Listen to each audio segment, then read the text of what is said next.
Pakistan has finally done it. Pakistan نے وہ break through حاصل کیا, ایک بہت بڑی جنگ کو رکوانے میں اپنا کردار ادا کیا. لیکن سب سے بڑا سوال یہ پیدا ہوتا ہے کہ اس سارے معاملے میں there were three parties, امریکہ, ایران اور پاکستان. سب سے پہلے میں ذرا امریکہ کی طرف جانا چاہوں گا. ڈونلڈ ٹرمپ کو اس بات کی بڑی خواہش تھی کہ میں اس میں سے اپنا ایگزٹ پوائنٹ اس طرح نکالوں کہ میں جو اپنی لوکل آڈینس ہے میں اس کو سیٹسفائی کر سکوں. ڈو یو تھنک کہ اس معاہدے کے بعد اس کے پاس وہ ایسا مواد ہے کہ وہ اپنی لوکل آڈینس کو جو ہے وہ سیٹسفائی کر سکے؟ بہت بہت شکریہ منصور صاحب for having me on the show. Short answer to the question is بالکل ان کے پاس ایسا مواد ہے کہ اس کے ذریعے وہ اپنی آڈینس کو, اپنی ڈومیسٹک آڈینس کو سیٹسفائی کر سکیں گے, خاص طور پہ آن دا میٹر آف جو نیوکلیئر نیگوسیشنز ہیں اس کو لے کے, ابناء ہارموز کی ٹول کلیکشن کو لے کے, نان انٹرفیئرنس اور پراکسی کا جو بات ہو رہی ہے یا ہوگی اس 14 نکاتی میمورینڈم آف انڈرسٹینڈنگ میں جب یہ جمعے کو سائن ہوگا اور اس کے بعد اس کو پبلک کیا جائے گا, تو جو پراکسیز والا مسئلہ ہے وہ کافی بڑا مسئلہ ہے. اور عام فہم میں اس کے بارے میں کہا جاتا ہے کہ جو اسرائیلی لابی واشنگٹن ڈی سی کے اندر ہے وہ بہت انفلوئنشیل ہے. تو یہ جو پراکسیز والی جو ٹیک اوے ہے, ٹیک ہوم ہے, یہ اتنی بڑی ضرور ہے کہ جس کے اوپر پریزیڈنٹ ٹرمپ جو ہیں وہ انکیش کرنا چاہیں گے. لیکن آپ نے پاکستان کے کردار کی بات کی, بہت کم ایسا ہوتا ہے کہ قوموں کی تاریخ میں اتنا بڑا موقع ہے. 55 سال پہلے پاکستان نے, 5.5 دہائیاں پہلے پاکستان نے اس وقت ناممکن کو ممکن کر دکھایا تھا کہ جب چین اور امریکہ کی ریپروچمہ کرائی تھی, ان کو ڈپلومیٹک جو ہے ریلیشن اسٹیبلش کروائے تھے, اور اب 55 سال بعد 47 سال پرانی اینیموسٹی کو, اس دشمنی کو یا نفرت کو ختم کرنے کے لیے جو پہلا یقینی قدم جسے ہم کہہ سکتے ہیں, کانکریٹ اسٹیپ جسے کہہ سکتے ہیں, وہ اب پاکستان نے اپنی سفارتکاری کے ذریعے, اپنے گڈ آفس کے ذریعے لیا ہے. اور اب اس کے ذریعے یہ جو پہلا اسٹیپ ہے, اس کے بعد جو نیکسٹ اسٹیپس میں 60 روزہ نیگوسیشنز ہیں جس میں زیادہ تر ٹیکنیکل ٹاکس ہیں, وہ ایک step in the right direction جسے ہم کہتے ہیں, وہ ہمیں ضرور نظر آتا ہے. منصور صاحب, انس, اس سارے معاملے کے اندر ظاہری بات ہے جہاں پہ امریکن ہوم آڈینس کی بات ہو رہی ہے, وہیں پہ ایران کے حوالے سے بھی, کیونکہ وہاں پہ بھی ظاہری بات ہے ایک قسم کا ایک رجیم چینج ہوا ہے. آیت اللہ خامنائی کی شہادت کے بعد جو ہے وہ ایک دوسری رجیم نے, ایون دو ظاہری بات ہے ان کے صاحبزادے انوالوڈ ہیں, لیکن ایک تبدیلی وہاں پہ آئی ہے. اور وہاں پہ بھی چند ایسے گروہ ہیں, چند ایسے لوگ موجود ہیں جو بڑی ایکسٹریمسٹ مائنڈ سیٹ رکھتے تھے, اور وہ ایران کی لیڈرشپ کے اوپر یہ پریشر ڈال رہے تھے کہ آپ بہت زیادہ جو ہے وہ ریلیکس یا کیجول قسم کا جو ہے وہ سپیس دے رہے ہیں امریکہ کو. آپ کے خیال میں کہ وہاں پہ جو ہوم گرون ایران کے اپنے اندر جو اپریہنشنز تھیں یا جو لوگ تنقید کر رہے تھے, کیا وہ بھی ایڈریس ہو پائیں گے, کیا ان کو کنٹرول کیا جا سکے گا؟ جی بالکل, میرے خیال سے اس معاہدے میں دونوں سائیڈوں نے, دونوں پارٹیز نے جو میڈیٹر ثالث کے توسط سے دونوں سائیڈوں نے لچک ضرور دکھائی ہے. میں آپ کے پروگرام میں موجود تھا جب ایک گیسٹ نے مارچ کے مہینے کے اندر کہا تھا کہ ایران یہ لچک بالکل نہیں دکھائے گا, اور انہوں نے باتیں کی کہ ایسی تو کوئی بات نہیں ہوئی, کوئی جو ہے جو پوائنٹس رکھے گئے ایسے تو کوئی پوائنٹس پبلک نہیں ہوئے. آج جب ہم بات کر رہے ہیں 2 مہینے 2.5 مہینے بعد, تو انہی پوائنٹس کے اوپر کر رہے ہیں جو کہ مارچ کے اندر سب سے پہلے سامنے آئے تھے. ایران نے بھی لچک دکھائی ہے. ایران کے پاس بھی جو اپنی ہوم آڈینس کے لیے, خاص طور پہ جو ریکنسٹرکشن کو لے کے ان کے پاس جو بینیفٹس آئیں گے انفراسٹرکچر ڈیولپمنٹ کے حوالے سے, پیٹرو کیمیکل کے حوالے سے, آئل سینکشنز ریلیف, بہت بڑا ایران کے لیے ریلیف جو ہے وہ نظر آ رہا ہے. پھر جو پیسوں کی جو ٹرانسفر ہے, transfer of money, transfer of funds, اس کے حوالے سے وہ بہت امپورٹنٹ اس لیے ہوگا کیونکہ اس کے حوالے سے 3 پروپوزل سامنے تھے. پہلا پروپوزل تھا کہ ایک ہفتے کی بنیاد کے اوپر کچھ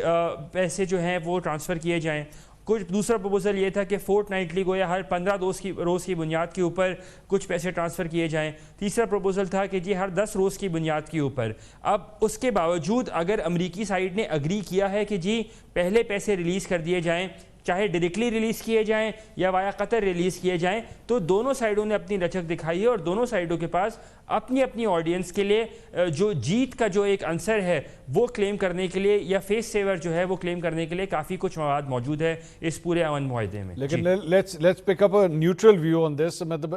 ظاہری بات ہے پاکستان کا کردار جو ہے وہ ایک نیوٹرل اور ثالثی کا کردار رہا ہے. میں آپ سے بھی یہی چاہوں گا کہ آپ بھی اپنا کردار ایسا ہی ادا کریں, لیکن اس معاہدے کے بعد آپ کے خیال میں who won it, who got the better deal? I think میرے خیال سے Iran got the better deal. Iran got the better deal in the sense کہ جو باتیں وہ ایکسپیکٹ نہیں کر رہے تھے پہلے, وہ باتیں اپنی منوانے میں کامیاب ہوئے ہیں. آپ دیکھیں پریزیڈنٹ ٹرمپ یا امریکہ کے لیے یہ ڈیل ایسی ہے کہ 27 فروری کی پوزیشن پر جانے کے لیے ایران نے اپنی وہ باتیں منوا لیں جو پہلے اگری اپون کرنے کے لیے وہ کسی کے اوپر بات چیت کرنے کے لیے تیار بھی نہیں تھے. فار انسٹنس ٹول کلیکشن 27 فروری سے پہلے نہیں ہو رہی تھی, 28 فروری کو حملہ ہوا, اس سے پہلے ٹول کلیکشن نہیں ہو رہی تھی. اس کے علاوہ آپ دیکھیں جو ریکنسٹرکشن وار ریپیٹریشن فنڈز, اس کی بات پہلے 27 فروری سے پہلے نہیں ہو رہی تھی. ایسٹس ریلیز کے حوالے سے 27 فروری سے پہلے بات نہیں ہو رہی تھی. آئل سینکشنز کی ہٹانے سے پیٹرو کیمیکل کی sanctions, I mean it's a long list. لیکن ایٹ دا سیم ٹائم جو امریکی سائڈ کو جو فیس سیور ملا ہے, یا امریکی سائڈ کے لیے جو چیسٹ تھم کرنے کی جو بات ہوگی وہ نیوکلیئر کے معاملے کے اوپر جو سب سے بڑی ان کی ایشورنس ہے وہ میزائل پروگرام کو لے کر ہوگی. جب پولیٹیکل کمیٹی بیٹھے گی, ٹیکنیکل کمیٹی بیٹھے گی, بات چیت ہوگی اگلے ہفتے میں, تو میزائل پروگرام کے اوپر ضرور بات چیت ہوگی ریگارڈلیس ایرانی سائڈ جو بھی اپنی لوکل آڈینس کو کہیں. تو میرے خیال سے دونوں سائڈ کے پاس ایک متوازن ڈیل ہے, لیکن اگر آپ بالکل کمپیریٹیو انالیسس میں رکھیں تو سلائٹلی اپر ہینڈ ایران کے پاس ہے. اور ساری چیز because we are comparing pre war conditions and now stature, آپ کے خیال میں ایران کا جو اسٹیچر ہے پوری دنیا کے سامنے یا اسپیسیفکلی مشرق وسطیٰ کے حوالے سے, اس میں بھی اضافہ ہوا؟ ایران پہلے سے زیادہ ایک مضبوط ملک کے طور پہ نظر آ رہا ہے, یا پہلے سے آپ کی نظر میں زیادہ کمزور ملک کے طور پہ نظر آ رہا ہے؟ میرے خیال سے کمزور یا مضبوط یہاں پہ کرائیٹیریا نہیں دیکھا جائے گا. مشرق وسطیٰ کے تناظر میں ذمہ دار اور غیر ذمہ دار کے طور پہ ضرور دیکھا جائے گا. اور جو ایران کے جس طرح سے اٹیکس اراؤنڈ دا ریجن رہے, اس کانٹیکسٹ کے اندر ایرانی رجیم یا ایرانی گورنمنٹ کو تو خیر نہیں, رجیم کو اس کے بیہیویئر کو بہت زیادہ ایراٹک جو ہے کے طور پہ, ایراٹک بیہیویئر کے طور پہ یا انپریڈکٹیبل بیہیویئر کے طور پہ ٹریٹ کیا جائے گا, جس سے مشرق وسطیٰ کے ممالک کا زیادہ ڈسٹرسٹ رہے گا کہ خدا نہ خواستہ اگر ان کی ایران سے انبن ہوتی ہے یا کوئی ڈسپیوٹ ہوتا ہے تو وہ جو خطرہ جو رہا ہے, جو کہ ابھی ہم نے دیکھا کہ تمام تر مشرق وسطیٰ ایرانی میزائلز کی رینج میں ہیں, تو جو بھی ممالک ہیں جی سی سی کے یا مشرق وسطیٰ کے جو بھی ممالک ہیں وہ اس بات کو ضرور اب کنسیڈریشن میں رہیں گے کہ خدا نہ خواستہ کسی ایسکیلیشن کے ذریعے, کسی ایسکیلیشن کے نتیجے میں وہ ایرانی میزائلز کی رینج میں ہیں, جہاں سے ان کی اکنامک ڈسرپشن جو ہیں, جو اکانومی ان کی لائف لائن ہے, تیل ان کی لائف لائن ہے, وہ ڈسرپشن یا انرجی ان کی لائف لائن ہے, وہ ضرور ڈسرپٹ کی جا سکتی ہے ایران کی جانب سے. اور انس, یہ جس طرح آپ مڈل ایسٹ کی کنٹریز کی بات کر رہے ہیں اور وہ ایرانی میزائلز کی رینج میں ہیں, اور ظاہری بات ہے اس کی وجہ سے انہیں نقصان بھی بہت اٹھانا پڑا ہے. عام طور پہ ہم نے تاریخ دیکھی ہے کہ اس قسم کے جب انسیڈنسز ہوتے ہیں تو فورن پالیسی کے اندر بہت بڑے شفٹس آتے ہیں. آپ کے خیال میں مشرق وسطیٰ کے جو دیگر ممالک ہیں ان کی پالیسی کے اندر بھی ایک شفٹ آپ دیکھیں گے؟ کیونکہ ظاہری بات ہے یہ بہت زیادہ امریکہ کے اوپر ریلائی کرتے رہے ہیں اپنے ڈیفنس کے لیے. آپ کو لگتا ہے کہ اس کو بھی وہ ری تھنک کریں گے, یا آپ کے خیال میں they will get much more closer to the US now? I think جو نئی ری الائنمنٹس بڑی کلیئر ہیں جی سی سی کے اندر. ایک سائڈ پر جو متحدہ عرب امارات ہے, کویت ہے, بحرین ہے, یہ تین ممالک ایک طرف ہیں جس کو آپ کہہ سکتے ہیں کہ جو ایران کو ناپسند کرتے ہیں, اور دوسری سائڈ کے اوپر یہ وہ لوگ ہیں جو کہ امریکی سائڈ کو بھی رکھیں گے لیکن کوگنیزنٹ ہوں گے کہ یہ امریکی بیسس کی وجہ سے ہی ان کی اکانومی یا ان کے لوگوں نے سفر کیا, تو وہ اپنی ری الائنمنٹس کرنا چاہیں گے, جس میں قطر جیسے ممالک جو ہیں وہ ضرور شامل ہمیں نظر آتے ہیں, یا عمان ہمیں نظر آتا ہے. عمان نے بیڈنگ کافی زیادہ کی ایران کی, اس کے باوجود بھی اس کا پورٹ آف سلالہ ایک نہیں کم از کم 4 بار انڈر اٹیک آیا. تو میرے خیال سے یہ ری الائنمنٹ رہے گی, لیکن یہ گریجول شفٹ ہوگا. یہ کوئی ڈراسٹک شفٹ یا ٹیکٹونک شفٹ ہمیں نظر آئے گا, لیکن فوراً نظر نہیں آئے گا کہ کل پرسوں ترسوں یا مہینے 2 مہینے میں. میرے خیال سے سال 2 سال 3 سال کے اندر ہمیں یہ ٹیکٹونک شفٹ محسوس ہوگا, نظر آئے گا کہ جہاں پر مشرق وسطیٰ کے ممالک اپنی جو دفاعی سہولیت ہے یا اپنی دفاعی جو ادارے ہیں اس کے اوپر سولی امریکہ سے ہٹ کے اور پلیئرز کو بھی لے کے آئیں گے. ہم نے دیکھا ہے وزیر دفاع خواجہ آصف نے اس کے متعلق بات کر چکے ہیں کہ قطر کے ساتھ کہیں بات ہو رہی تھی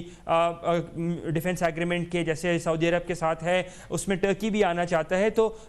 ابھی فوراً اگر آپ اگلے مہینے 2 مہینے میں کریں تو بات کریں تو مجھے نہیں لگتا, لیکن ہاں ان دا لانگر رن بالکل یہ جو سول ڈپینڈنسی ہے امریکہ کی, وہ شفٹ ہمیں واضح ڈیوائیڈ ہمیں نظر آئے گا.